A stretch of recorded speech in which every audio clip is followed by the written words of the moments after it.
அன்பான தேவ பிள்ளைகள் எல்லோருக்கும் இயேசு கிறிஸ்துவின் நாமத்தில் என்னுடைய வாழ்த்துக்களை தெரிவித்துக் கொள்கிறேன்.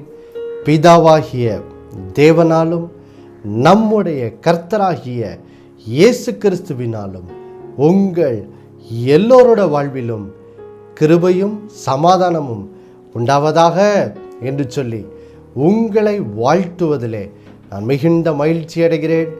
தேவ பிள்ளைகளே, நாம் கடந்த சில வாரங்களாக இயேசு கிறிஸ்து எப்படி நம்மை பரிசுத்தப்படுத்துகிற கர்த்தராய் இருக்கிறார் என்ற தலைப்பின் கீழ் தேவனுடைய வார்த்தைகளை நாம் தியானித்து வருகிறோம். இந்த வாரத்தோடு கூட இந்த தலைப்பின் கீழ் நாம் தியானித்து முடித்து அடுத்த வாரத்திலிருந்து இயேசு கிறிஸ்து நம்முடைய பிரதான ஆசாரியர் என்ற தலைப்பின் கீழ் தேவனுடைய வார்த்தையை தியானிக்க போகிறோம். இப்பொழுதும் கூட நாம் பிலிப்பியர் 2ஆம் அதிகாரம் 13வது வசனத்தை நாம் வாசிக்க கேட்போமா? பிலிப்பியர் 2ஆம் அதிகாரம் 13வது வசனம். ஏனெனில் தேவனே தம்முடைய தயவுள்ள சித்தத்தின்படி விருப்பத்தையும் செய்கையையும் உங்களில் உண்டாக்குகிறவராயிருக்கிறார். தேவ பிள்ளைகளே, இங்கே தேவனுடைய வார்த்தை எவ்வளவு அருமையாக ஒரு சத்தியத்தை நமக்கு சொல்லுகிறது பாருங்கள். நாம் ஏற்கனவே ஒரு சத்தியத்தை பார்த்திருந்தோம். அது என்னது? பழைய ஏற்பாட்டிலே எசேக்கியேல் 36ஆம் அதிகாரம் 26வது வசனத்திலே அங்கே ஆண்டவர் ஒரு வாக்குறுதியை கொடுக்கிறதை நாம் பார்க்கிறோம். எப்படி அவர் நம்மை பரிசுத்தப்படுத்த போகிறார் என்பதை குறித்து ஒரு வாக்குறுதியை கொடுக்கிறார். அது என்னது? எசேக்கியேல் 36ல் இயேசுவின் மூலம் உண்டாக போகிற அந்த ரட்சிப்பு நம்ம எப்படி பரிசுத்தப்படுத்துகிறது என்று சொல்லும்போது முதலாவது காரியம் அங்கே வசனம் சொல்லுகிறது, நம்முடைய கல்லான இருதயம் நம்மிலிருந்து எடுத்து போடப்பட்டு கர்த்தர் நமக்கு ஒரு புதிய இருதயத்தை, ஒரு சதையான கர்த்தருக்கு கீழ்ப்படுகிற இருதயத்தை கொடுக்கிறார் என்று சொல்லி நாம் பார்த்தோம். இரண்டாவதாக பார்த்தோம், புது இருதயத்தை கொடுக்கிறது மட்டுமல்ல, இப்பொழுது கர்த்தர் பரிசுத்த ஆவியை நமக்குள்ளே என்ன செய்கிறார்? ஊற்றுகிறார். இப்பொழுது நம்முடைய சரீரம் நாம் தேவனாலே பெற்றும் நம்மில் தங்கியும் இருக்கிற பரிசுத்த ஆவியினுடைய ஆலயமாக என்ன செய்கிறது? இருக்கிறது. இப்பொழுது ஆவியானவர் நமக்குள்ளே என்ன செய்கிறார்? வாசம் பண்ணுகிறார். இப்பொழுது ஆவியானவர் இப்பொழுது நமக்குள்ளே வாசம் பண்ணுகிறபடியால் அங்கே எசேக்கியேல் 36:27 நாம் பார்த்தோமே பாருங்கள். நாம் அந்த வசனத்தை வாசிக்க கேட்போம். எசேக்கியேல் பழைய ஏற்பாட்டிலே எசேக்கியேல் தீர்க்கதரிசன புஸ்தகம் 36ஆம் அதிகாரம் 27வது வசனத்தை நாம் வாசிக்க கேட்போம். உங்கள் உள்ளத்திலே என் ஆவியை வைத்து உங்களை என் கட்டளைகளில் நடக்கவும் என் நியாயங்களை கைக்கொள்ளவும் அவைகளின்படி செய்யவும் பண்ணுவேன். பாருங்கள் தேவ பிள்ளைகளே, இங்கே இந்த வார்த்தைகளை நீங்கள் கவனிங்கள்.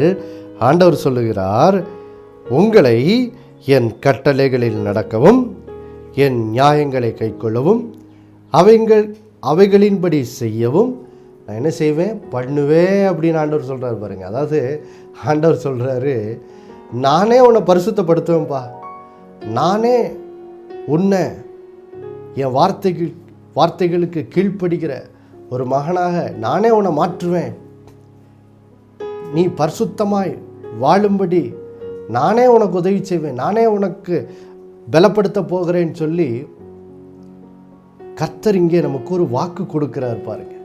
தேவ பிள்ளைகளே, பழைய ஏற்பாட்டிலே தேவன் அது வாக்குத்தத்தமாக சொன்னார்.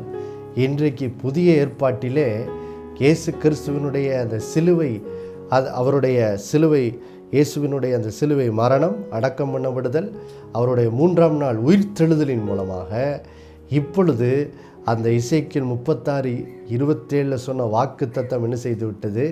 நிறைவேறிவிட்டது. அந்த நிறைவேறின அந்த வாக்கு தத்தத்தை தான் நாம் பிலிப்பியர் 2ஆம் அதிகாரம் 13வது வசனத்தில் என்ன செய்கிறோம்? வாசிக்கிறோம். மறுபடியும் வாசிக்க கேட்கலாமா? பிலிப்பியர் 2:13. ஏனெனில் தேவனே தம்முடைய தயவுள்ள சித்தத்தின்படி விருப்பத்தையும் செய்கையையும் உங்களில் உண்டாக்குகிறவராய் இருக்கிறார். பாருங்கள் தேவ பிள்ளைகளே, இப்போ ஆண்டவர் சொல்றாரு, என்ன சொல்றாரு? அவருடைய தயவுள்ள சித்தத்தின்படி. அவருடைய சித்தத்தில் ஒரு காரியம் என்னது? நாம் பரிசுத்தமாக வேண்டும். அப்போது அவருடைய அந்த பரிசுத்தமாதலின் சித்தத்தின்படி தேவனே இப்போ என்ன பண்ணுறாரா? அவருடைய பரிசுத்த ஆவியை கொண்டு நம்முடைய ரட்சிக்கப்பட்டது மூலம் நமக்கு உண்டாயிருக்கிற அந்த புது இருதயத்திலே தேவன் என்ன பண்ணுகிறாரா? அவருடைய பரிசுத்தத்துக்கு அடுத்த விருப்பங்களை என்ன செய்கிறாராம்? வைக்கிறாராம். நாம் எப்படி இப்பொழுது அவருடைய வார்த்தை சொல்லுகிற மாதிரி வாழ வேண்டும் என்று சொல்லுகிற அந்த விருப்பங்களை என்ன செய்கிறார்? வைக்கிறார். பாருங்க, எடுத்துக்காட்டிற்கு பாருங்கள் தேவ பிள்ளைகளே, சில ஓரிரு வருடங்களுக்கு முன்பாக இந்த ரோமர் 12ஆம் அதிகாரம் 11வது வசனத்தை, அதாவது ரோமர் 12:11 இப்பொழுது வாசிக்க நாம் கேட்போம். பாருங்கள். அசதியாயிராமல் ஜாக்கிரதையாய் இருங்கள், ஆவியிலே அனலாய் இருங்கள், கர்த்தருக்கு ஊழியம் செய்யுங்கள். இப்போ நம்ம அங்கே பார்த்தோமே, தேவன் தம்முடைய தயவுள்ள சித்தத்தின்படி நமக்குள்ள என்ன பண்ணுகிறார்? விருப்பத்தை என்ன செய்கிறார்? உண்டாக்குறார் என்று சொல்லி. அப்போது எப்படி அந்த விருப்பத்தை உண்டாக்குறாரு? பாருங்க, நாம் இப்படி வேத வசனங்களை வாசிக்கும் போது பாருங்கள், இப்போ அந்த வசனம் சொல்லுது, அசதியாயிராமல் ஜாக்கிரதையாயிருங்கள், அதாவது சுறுசுறுப்பாக இருங்க, ஆவியில் என்ன செய்யுங்க? அனலாக இருங்க, கர்த்தருக்கு என்ன செய்யுங்க? ஊழியம் செய்யுங்கள் என்று இந்த வசனம் சொல்லுகிறது.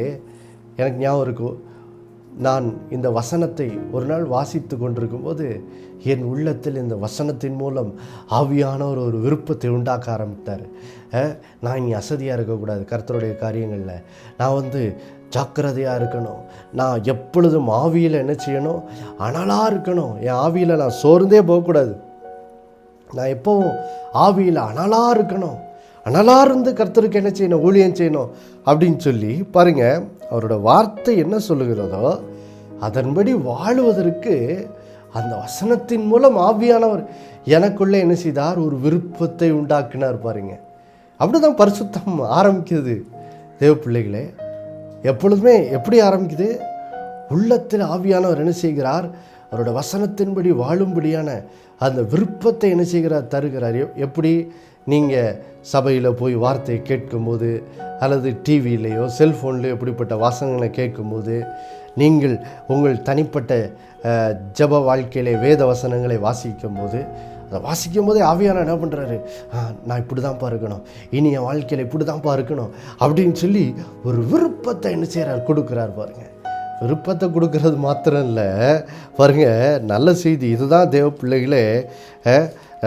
ஆண்டவர் இயேசுவின் மூலம் பரிசுத்தமாவதற்கு பாருங்கள், தேவன் நம்மில் செய்கிற வல்லமையான கிரியையே இதுதான். பாருங்கள், அது என்னது? வெறும் விருப்பத்தை தந்துட்டு அப்படியே விடுறதில்ல, அடுத்தது அவர் என்ன பண்ணுறாராம்? பாருங்கள், இப்போ பிலிப்பியர் 2ஆம் அதிகாரம் 13வது வசனத்தின் பின்பகுதியை நாம் வாசிக்க கேட்போம்.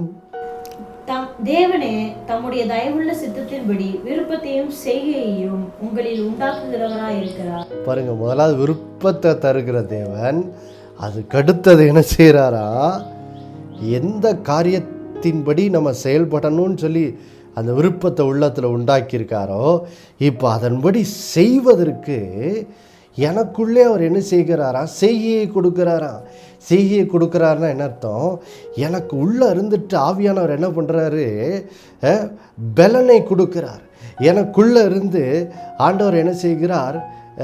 நமக்கு ஒரு ஆவிக்குரிய சக்தியை என்ன செய்கிறார்? கொடுக்குறார்.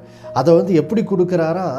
தொடர்ச்சியாக அது நமக்குள்ளே இருந்து தொடர்ச்சியாய் அந்த வல்லமை என்ன செய்கிறது? கிரியை செய்து கொண்டே இருக்கிறது. பாருங்கள், இரவும் போலும் நமக்குள்ளே இருந்து அந்த வல்லமை கிரியை செய்து கொண்டே இருக்குது. அப்போது விருப்பத்தை தருகிறது மாத்திரம் இல்லை, விருப்பத்தை தந்த பிறகு அதன்படி வாழ்வதற்கு பாருங்கள், நமக்குள்ளே இருந்து ஆவியானவர் என்ன செய்து கொண்டிருக்கிறார்? நமக்குள் பலனை தந்து கொண்டே இருக்கார். பலனை தந்து கொண்டே இருக்கார். அந்த பலன் நம்மளை என்ன பண்ணுது? இப்போது அதன்படி செய்வதற்கு, நான் எதை விரும்பினோ அதன்படியே என் வாழ்க்கையிலே, நான் அனுதின வாழ்க்கையில் வாழ்வதற்கான அந்த ஆற்றல், அந்த பலன், அந்த வல்லமை இப்போ எனக்கு என்ன செய்து விடுகிறது, எனக்குள் என்ன செய்து விடுகிறது, வந்து விடுகிறது பாருங்கள். அப்போது இப்போ எனக்கு அந்த வல்லமை வந்து விட்டதுனால இப்போ என்னால் என்ன செய்ய முடியுது பாருங்கள், அதன்படி செய்வதற்கு என்னால் முடிகிறது. இதுக்கு முன்னாடி என்னால் அவியல் அனலாக இருக்கணும்னு சொல்லி வாசிக்கிறேன், ஆனால் அதன்படி வாழ முடியல. ஆனால் இப்போ அதன்படி வாழுவதற்கு எனக்கு என்ன செய்கிறது, பலன் கிடைக்கிறது. ஆம் பிரியமானவர்களே, கர்த்தர் செய்கிற ஒரு பெரிய கிரியை தான் பாருங்க. என்ன கிரியை செய்கிறார்? எனக்கு விருப்பத்தை தருகிறார். அதுக்கடுத்தது என்ன செய்கிறார்? அந்த விருப்பத்தின்படி செய்வதற்கான ஆற்றலையும் பலனையும் என்ன செய்கிறார்? தருகிறார் பாருங்க. பாருங்கள் தேவ பிள்ளைகளே, இப்பொழுது நாம் அப்போஸ்தலர் பவுல் வாழ்க்கையிலே தேவன் எப்படி இந்த வார்த்தையை நிறைவேற்றினார் என்று அவரே சாட்சி சொல்கிறத நம்ம என்ன செய்ய போகிறோம்? வாசிக்க போகிறோம் பாருங்க. நம்ம எல்லாருக்குமே தெரியும் பவுல் எப்படிப்பட்டவர் என்று சொல்லி, அவர் எப்படிப்பட்டவர் என்று சொல்லி அவரே சொல்கிறார் பாருங்க. அவர் எப்படிப்பட்டவராக முன்னாடி நான் இருந்தேன், இப்போ எப்படி தேவன் எனக்குள்ளே கிரியை நடப்பித்து என்னை எப்படி மாற்றியிருக்கிறார் அப்படின்னு சொல்லி பவுல் சாட்சி சொல்லுகிறதை நான் 1 கொரிந்தியர் 15ஆம் அதிகாரம் 1 கொரிந்தியர் 15ஆம் அதிகாரம் 1 கொரிந்தியர் 15ஆம் அதிகாரம் இப்பொழுது 9 மற்றும் 10 வசனங்களை நாம் வாசிக்க கேட்கலாமா? 1 கொரிந்தியர் 15ஆம் அதிகாரம் 9வது வசனம் 10வது வசனம். புறஜாதியாரும் இரக்கம் பெற்றது நிமித்தம் தேவனை மகிமைப்படுத்துகிறார்கள் என்றும் சொல்லுகிறேன். அந்தபடி இது நிமித்தம் நான் புறஜாதிகளுக்குள்ளே உம்மை அறிக்கை பண்ணி உம்முடைய நாமத்தை சொல்லி சங்கீதம் பாடுவேன் என்று எழுதியிருக்கிறது. மேலும் புறஜாதிகளே அவருடைய ஜனங்களோட கூட களி கூறுங்கள் என்கிறார். இப்பொழுது 1 கொரிந்தியர் 15ஆம் அதிகாரம் 9வது வசனம் மற்றும் 10வது வசனத்தை நாம் இப்பொழுது வாசிக்க கேட்போம். 1 கொரிந்தியர் 15ஆம் அதிகாரம் 9வது வசனம் 10வது வசனம். நான் அப்போஸ்தலர் எல்லோரிலும் சிறியவனாய் இருக்கிறேன். தேவனுடைய சபையை துன்பப்படுத்தினதினாலே நான் அப்போஸ்தலன் என்று பெயர் பெறுவதற்கு பாத்திரன் அல்ல. ஆகிலும் நான் இருக்கிறது தேவ கிருபையினாலே இருக்கிறேன். அவர் எனக்கு அருளின கிருபை விருதாவாய் இருக்கவில்லை. அவர்கள் எல்லோரிலும் நான் அதிகமாய் பிரயாசப்பட்டேன். ஆகிலும் நான் அல்ல, என்னுடனே இருக்கிற தேவ கிருபையே அப்படி செய்தது. பாருங்கள் தேவ பிள்ளைகளே, இங்கே அப்போஸ்தலர் பவுல் பாருங்க சாட்சி கொடுக்கிறார் பாருங்க. அவருடைய வாழ்க்கை எப்படி அங்கே பிலிப்பியர் 2:13 வாசித்தோமே, தேவனே தம்முடைய தயவுள்ள சித்தத்தின்படி நமக்குள் விருப்பத்தையும் செய்யும் கொடுத்து இப்படியாக தேவன் நம்மை பரிசுத்தப்படுத்துகிறாருன்னு வாசித்தோமே. எப்படி அப்போஸ்தலர் பவுல் இங்கே சாட்சி கொடுக்க, எப்படி தேவன் அப்படி தான் என் வாழ்க்கையில் கிரியை செய்து எப்படி என்னை மாற்றினார் அப்படின்னு சாட்சி கொடுக்காத பாருங்கள். அவர் சொல்கிறாரு பாருங்கள், அவரே சொல்கிறாரு, அவர் ரட்சிக்கப்படுறதுக்கு முன்னாடி எப்படி இருந்தாரா? தேவனுடைய சபையை துன்பப்படுத்துகிறவராக இருந்தார். தேவனுடைய சபையை துன்பப்படுத்துகிறவராக இருந்தார். யாரெல்லாம் இயேசுவின் நாமத்தை தொழுது கொண்டார்களோ அவர்களை மிரட்டுவதும், அவர்களை துன்பப்படுத்துவதும், அவர்களை சிறையிலே அடைப்பதும், அவர்களை கொல்லுவதும், இப்படி பார்த்தீங்கன்னா ரொம்ப, அதாவது இயேசுவை விசுவாசிக்கிறவர்களுக்கு மிகுதியான துன்பத்தை பவுல் உண்டாக்கி கொண்டிருந்தார். அவங்கள துன்பப்படுத்துவது தான் இவருடைய லட்சியமாக என்ன செய்தது இருந்தது. அப்படிப்பட்ட ஒரு ரொம்ப ஒரு பாவமான வாழ்க்கை தான் பாருங்கள் பவுல் வாழ்ந்தார். ஆனால் அவரே சொல்கிறார் பாருங்கள், இப்படி பாவியாக இருந்த அவரை பாருங்கள், அவர் சொல்கிறார் பாருங்கள் அடுத்த வசனத்தில், தேவ கிருபை என்னை என்ன செய்தது, சந்தித்ததுப்பா. தேவ கிருபை என்னை சந்திச்சது. தேவ கிருபை என்னை சந்தித்ததுனால அவர் சொல்கிறார் பாருங்கள், அவரோட வாழ்க்கை போய் எந்த அளவுக்கு மாறிவிட்டதா. அவர் இப்போது ரட்சிக்கப்பட்ட பிறகு அவர் சொல்கிறாரு, நான் இயேசுவினுடைய அந்த 12 அப்போஸ்தலர்கள் அவர்கள் செய்த ஊழியத்தை காட்டிலும் அவர் சொல்கிறாரு, நான் அவர்களிலும், அதாவது பேதுருவை காட்டிலும், யோவானை காட்டிலும், தோமாவை காட்டிலும், இப்படி இவங்களெல்லாம் காட்டிலும் நான் இப்போ ஆண்டவருக்காக அதிகமாகவே ஊழியம் செய்தேன், அவர்களை காட்டிலும் அதிகமாக பிரயாசப்பட்டேன் அப்படின்னு அவர் சொல்கிறாரு பாருங்க. சொல்லிட்டு அவர் சொல்கிறாரு, ஆயினும் ஏதோ நான் பெருசாக என் ஆற்றல் பலத்தில் அப்படி போராடி பிரயாசப்படல. அவர் சொல்கிறாரு, ஆகிலும் நான் அல்ல, என்னுடனே இருக்கிற தேவ கிருபை நிமித்தம்தான் நான் அப்படி அவ்வளோ வல்லமே ஆண்டவருக்காக ஊழியம் செய்ய முடிஞ்சது அப்படின்னு சொல்கிறாரு பாருங்க. அப்போது பாருங்கள் தேவ பிள்ளைகளே, இங்கே அப்போஸ்தலர் பவுல் சாட்சியாக சொல்கிறார் பாருங்க. ஒரு காலத்தில் சபையை துன்பப்படுத்தின பாவியாக இருந்த அவரை இப்பொழுது இயேசு கிறிஸ்துவின் சுவிசேஷத்தை மிக வல்லமையாய் அறிவித்த ஒரு அப்போஸ்தலனாக, ஆண்டவருக்காய் தீவிரமாய் ஊழியம் செய்த அப்போஸ்தலனாக பார்த்தீங்கன்னா, நீங்கள் 2 கொரிந்தியர் 11ஆம் அதிகாரத்தில் வாசித்தீங்கன்னா, அவர் சுவிசேஷத்துக்காக அடைந்த துன்பங்களை ஒரு பெரிய லிஸ்ட்டே சொல்கிறாரு. அதெல்லாம் பார்த்தோம்னா நம்மெல்லாம் இன்றைக்கி அந்த லிஸ்ட்டில் உள்ள கொஞ்சம் துன்பம் வந்தால் கூட நம்மெல்லாம் பின்வாங்கியே போயிருப்போம். ஏன்னா அது சாதாரண துன்பங்கள் இல்லை, பயங்கரமான துன்பங்களை அனுபவிச்சிருக்காரு. ஆனால் அந்த துன்பங்களெல்லாம் தாண்டி அவர் வைராக்கியமாக அந்த துன்பங்களெல்லாம் மேற்கொண்டு அவர் ஆண்டவருக்காய் வைராக்கியமாக என்ன செய்கிறார், ஊழியம் செய்தார் பாருங்க. அவர் சொல்கிறார், அதுக்கு ரகசியம் என்ன தெரியுமா அப்படின்னு சொல்கிறார். அதுக்கு ரகசியம், எனக்குள்ளே வல்லமையாய் கிரியை நடப்பித்த தேவ கிருபை. தேவ கிருபை எனக்குள்ளே வல்லமையாய் கிரியை நடப்பித்தது. தேவன் எனக்குள்ளே விருப்பத்தையும் செய்கையும் வல்லமையாய் எனக்குள்ளே நடப்பித்ததுனால தான் நான் இவ்வளோ ஒரு வல்லமையான ஊழியக்காரனாக மாறினேன்னு சொல்லி பவுல் என்ன செய்கிறார், சாட்சி கொடுக்கிறார் பாருங்க. இப்பொழுது இந்த வசனத்துக்கு இணையான இன்னொரு வசனத்தை நாம் இப்பொழுது வாசிக்க கேட்க போகிறோம். எபேசியர் 3ஆம் அதிகாரம் இப்பொழுது 7ஆம் வசனத்தை நாம் என்ன செய்ய போகிறோம், வாசிக்க கேட்க போகிறோம். எபேசியர் 3ஆம் அதிகாரம் 7வது வசனம். தேவனுடைய பலத்த சத்துவத்தால் எனக்கு அளிக்கப்பட்ட வரமாகிய அவருடைய கிருபையினாலே இந்த சுவிசேஷத்துக்கு ஊழியக்காரனானேனே. பாருங்கள் தேவ பிள்ளைகளே, அங்கே பவுல் 1 கொரிந்தியர் 15 சொன்னார். என்ன சொன்னார், தேவ கிருபையினால தான்ப்பா நான் இவ்வளவு ஒரு ஆண்டவருக்காய் வைராக்கியமாய் ஊழியம் செய்கிற ஒரு ஊழியக்காரனாக மாறி இருக்கேன் அப்படின்னு சொல்லி அங்கே சாட்சி கொடுத்தாரு. அந்த வசனத்தை உறுதிப்படுத்துகிற இன்னொரு வசனம் தான் இந்த வசனம் பாருங்கள். இதில் அவர் சொல்கிறார் பாருங்கள், நான் எப்படி இந்த சுவிசேஷத்துக்கு ஊழியக்காரனானேன்னு சொல்கிறாரு. அவர் சொல்கிறாரு, தேவனுடைய பலத்த சத்துவம் என் வாழ்க்கையில் கிரியை செய்ததுப்பா. கிரியை செய்ததுனால எனக்கு வரமாகிய தேவனுடைய கிருபை என்ன செய்யப்பட்டது, எனக்கு அளிக்கப்பட்டது. அப்போது அந்த தேவ பலன், அந்த தேவனுடைய பலத்த சத்துவம், அந்த வல்லமை என் வாழ்க்கையில் கிரியை செய்து அவருடைய கிருபை எனக்கு அளிக்கப்பட்டதன் மூலம் இப்போது அந்த தேவ எனக்குள் வல்லமையாக கிரியை நடப்பிக்கிற அந்த தேவ கிருபையின் மூலம் நான் இந்த சுவிசேஷத்துக்கு ஊழியக்காரனாக இருக்கிறேன்.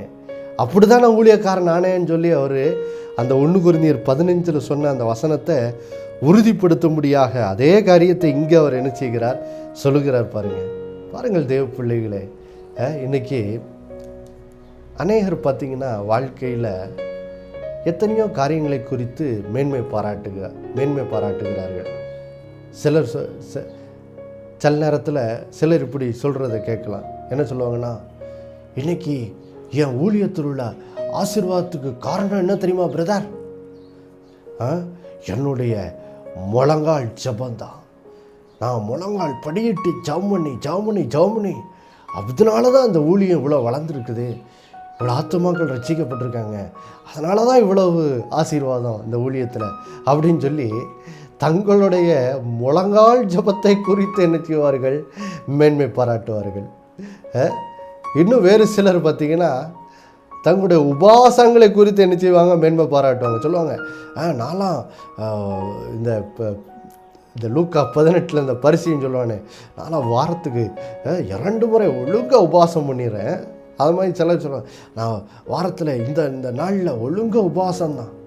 இப்படி ஒழுங்காக உபாசம் பண்ணி ஜெபம் பண்ணுறதுனால தான் கர்த்தர் என்னை ஆசீர்வதிச்சிருக்காரு. வேறு வேறு சிலர் சொல்லுவாங்க, நான் ஒரு சபை ஆராதனை கூட மிஸ் பண்ணதே கிடையாது, ஒழுங்காக ஆலயத்துக்கு போயிடுவேன், ஆலய காரியங்களெல்லாம் ரொம்ப ஆர்வமாக பங்கெடுப்பேன், அதனால தான் ஆண்டவர் என்னை ஆசீர்வதிச்சிருக்காரு, அதனால தான் இப்போ நான் ஊழியக்காரனாக இருக்கேன், அதனால தான் என் பிள்ளைகளெல்லாம் இப்போ நல்லா ஆண்டவருக்காக வாழுகிறவங்களாக இருக்காங்க அப்படின்னு சொல்லி பார்த்திங்கன்னா, இன்றைக்கி சிலர் தங்களுடைய கிரியைகளில் என்ன செய்வாங்க, மேன்மை பாராட்டுவாங்க. ஆனால் பாருங்கள் தேவ பிள்ளைகளே, இங்கே கிறிஸ்தவத்திலே ரொம்ப வல்லமையாக ஊழியம் செய்த ஒருவர்னால் அது பவுலாக தான் இருக்கணும். பவுலை காட்டிலும் ஒரு வல்லமையான ஊழியக்காரரை நம்ம ஒன்றும் பார்க்க முடியாது. அவ்வளோ வல்லமையாக ஆண்டவரால் பயன்படுத்தப்பட்ட ஒரு அப்போஸ்தலர். அவர் சொல்கிறாரு, நான் இவ்வளோ ஊழியம் செய்ததுக்கு நான் ரொம்ப அது பண்ணேன் இது பண்ணதுனால அதெல்லாம் காரணம் கிடையாது. அவர் சொல்கிறாரு, தேவ கிருபை தான்ப்பா காரணம், தேவ பலன் எனக்கு என் வாழ்க்கையில் கிரியை செய்து எனக்கு தேவ கிருபை அளிக்கப்பட்டது. அந்த தேவ கிருபை எனக்குள்ளே விருப்பத்தையும் செய்கியும் உண்டாக்கிற்று. இப்படியாக தேவன் தம்முடைய ஆவியானவரை கொண்டு எனக்குள் நடப்பித்த அந்த கிரியை நிமித்தம்தான் நான் இவ்வளவு வல்லமையான ஊழியக்காரனாக இருக்கேன்னு சொல்லி அவர் தேவ கிருபையை குறித்தே என்ன செய்கிறார், மேன்மை பாராட்டுகிறார். பாருங்கள், அப்போ பாருங்கள் தேவ பிள்ளைக்கு இதெல்லாம் நமக்கு ஒரு எடுத்துக்காட்டு. அதனால தான் பாருங்கள், இதே பவுல் சொல்லுவார் பாருங்கள், 1 கொரிந்தியர் 1ஆம் அதிகாரம் 1 கொரிந்தியர் 1ஆம் அதிகாரம் இப்பொழுது 29வது வசனத்தை நாம் வாசிக்க கேட்கலாமா? மாம்சமான எவனும் தேவனுக்கு முன்பாக பெருமை பாராட்டாதபடிக்கு அப்படி செய்தார். பாருங்கள் தேவ பிள்ளைகளே, ஆண்டவருங்க சொல்கிறாரு பாருங்க, மாம்சமான எவனும் தேவனுக்கு முன்பாக என்ன செய்யக்கூடாது, மேன்மை பாராட்டக்கூடாது. தங்களுடைய கிரியைகளை குறித்து ஒருவன் தேவனுக்கு முன்பாக மேன்மை பாராட்டினா பாருங்கள், அதை தான் வேதம் பெருமை என்று என்ன செய்கிறது, அழைக்கிறது. நான் இவ்வளவு முழங்கால் ஜபம் பண்ணேன் பிரதர், நான் இவ்வளவு உபவாசம் பண்ணேன், நான் ஆலய காரியத்தில் இப்படி அப்படின்னு சொல்லி தாங்கள் செய்த அந்த கிரியைகளை குறித்து ஒருவன் மேன்மை பாராட்டும் போது பாருங்கள், அவங்களுடைய வாழ்க்கையில் தேவ கிருபை என்ன செய்ய முடியாது, வெளிப்பட முடியாது. அதனால தான் பாருங்கள், கலாத்தியரில் அவர் சொல்லுவார் பாருங்கள், கலாத்தியர் 6ஆம் அதிகாரத்தில் கலாத்தியர்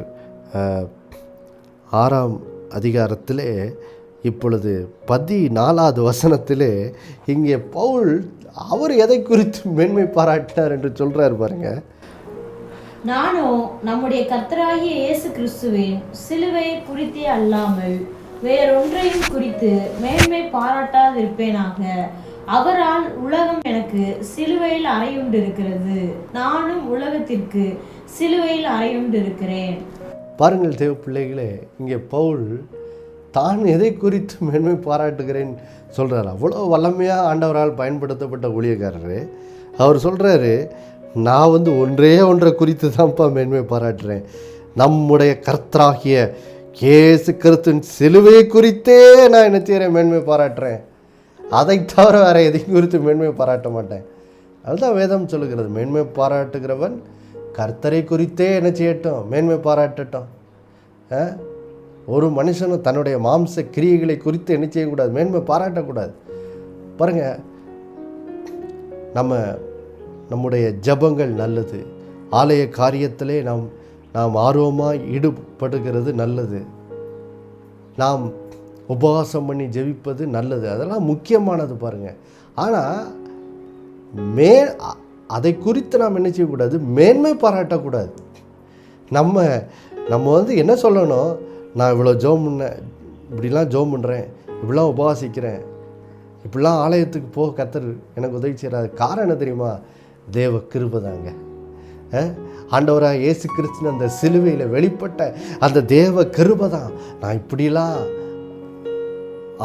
ஆண்டவரோடு உறவாட, இப்படி ஜெபிக்க, இப்படி உபவாசிக்க, இப்படி ஆலயத்துக்கு போ, இப்படிலாம் தேவன் தான் எனக்கு கிருபை செய்திருக்கிறான்னு சொல்லி பாருங்கள், தங்களுடைய வாழ்க்கையில் உள்ள நற்காரியங்களை குறித்து பேசும்போது அதுக்குரிய மகிமையை தேவனுக்கே நாம் என்ன செய்யணும்? செலுத்தணும். சுய மகிமையை என்ன செய்யக்கூடாது, எடுத்துடக்கூடாது. பாருங்கள், அப்போது பாருங்கள் தேவ பிள்ளைகளே, பவுல் இங்கே சொல்லுகிறாரு பாருங்கள். இவ்வளோ பெரிய ஊழியக்காரர் சொல்கிறாரு, நான் ஏன் ஊழியக்காரனானேன்னா தேவனோட பலத்த சத்துவம் என் வாழ்க்கையில் வேலை செஞ்சு அவருடைய கிருபை எனக்கு அளிக்கப்பட்டது. அதனால தான்ப்பா நான் ஊழியக்காரனாக இருக்கிறேன். அதனால் மேன்மை பாராட்டும் போது நான் இயேசுவினுடைய சிலுவையை குறித்தே என்ன செய்வேன்? மேன்மை பாராட்டுவேன்னு சொல்லுகிறார் பாருங்கள். அப்போது பாருங்கள் தேவ பிள்ளைகளே, இதிலிருந்து நமக்கு என்ன தெரிகிறது? இன்றைக்கு நம்முடைய வாழ்வும் நாம் ஆண்டவருக்காக பாருங்கள், ஒரு பவுலை போல நம்முடைய வாழ்க்கையும் ஒரு வாழ்க்கை மாற்றப்பட்டு நாமும் ஆண்டவருக்காக ஒரு பயன்படும் பாத்திரமாக நம்முடைய வாழ்க்கையை மாற்றப்படணும்னா அதுக்கு ரகசியம் என்ன? தேவ பிள்ளைகளை ஆண்டவர் சொல்கிறாரு, அதை நீ ஒன்றால் அதை செய்ய முடியாது. பாருங்கள், நான் பெருசாக ஆண்டவருக்காக வாழ்ந்துருவேன் அப்படின்னு சொன்னால் நம்ம வலிக்கு விழ வேண்டியதான், தோற்று போயிடுவோம். ஆனால் நம்மை இந்த நாளிலே பவுலை போல நாமும் நம்முடைய வாழ்க்கையை தேவ கிருபைக்கு அர்ப்பணித்து, ஆண்டவரே நீங்கள் உம்முடைய தயவுள்ள சித்தத்தின்படி நான் உமக்காய் பயன்படுகிற பாத்திரமை வாழும்படி நீர் எனக்குள்ளே ஆண்டவரை விருப்பத்தையும் செய்யும் எண்ணில் உண்டாக்கி என் வாழ்க்கையை மாற்றுங்கப்பான்னு சொல்லும்போது அவர் உங்களை மாற்றுவார். ஜெபிக்கலாமா? அன்புள்ள பரலோக பிதாவே, ஆண்டவராக இயேசு நாமத்தில் ஜெபிக்கிறப்பா. இந்த நாளில் கேட்ட இந்த நல்ல வார்த்தைக்காக ஸ்தோத்திரம். இந்த நாளில் இருந்து ஆண்டவரே, உம்முடைய பிள்ளைகள் அநேகர் கேட்குறாங்க, ஆண்டவருக்காக வாழணும்னு சொல்லி கேட்குறாங்க. ஆண்டவரே, அப்படி கேட்கிற உம்முடைய ஒவ்வொரு பிள்ளைகளும் இந்த நாளில் தேவனுடைய கிருபைக்கு தங்களை அர்ப்பணிக்கட்டும். கர்த்தாவே, உம்முடைய பிள்ளைகள் உம்முடைய கிருபைக்கு அர்ப்பணிக்கும் போது நீர் அவர்களில் விருப்பத்தையும் செய்கையும் உண்டாக்கி ஆண்டவரே, உம்முடைய பிள்ளைகளுடைய வாழ்க்கையை உமக்காய் பிரயோஜனப்படுகிற உம்முடைய மகிமைக்காய் வாழும் பாத்திரங்களாக இந்த நிகழ்ச்சியை பார்த்து கொண்டிருக்கிற ஒவ்வொருத்தருடைய வாழ்க்கையும் நீர் மறுரூபமாக்குவீராக. உம்முடைய வல்லமை ஒவ்வொருத்தருடைய வாழ்க்கையிலும் கிரியை நடப்பித்து அவர்கள் ஆண்டவரை அவர்களை பலப்படுத்தி ஒவ்வொருத்தரும் உமக்காக வாழ நீர் அருள் புரிவீராக. அப்படி செய்ததுக்காக ஸ்தோத்திரம். இதனாலிருந்து நம்முடைய பிள்ளைகள் தங்களுடைய சுய கிரியைகளை குறித்து மேன்மை பாராட்டாமல் எப்பொழுதும் கர்த்தராகிய இயேசு கிறிஸ்துவின் சிலுவையை குறித்தே அவருடைய தேவ கிருபையை குறித்தே மேன்மை பாராட்டுகிறவர்களாய் வாழ உதவி செய்யுங்க. இயேசுவின் மூலம் பிதாவே, ஆமென்.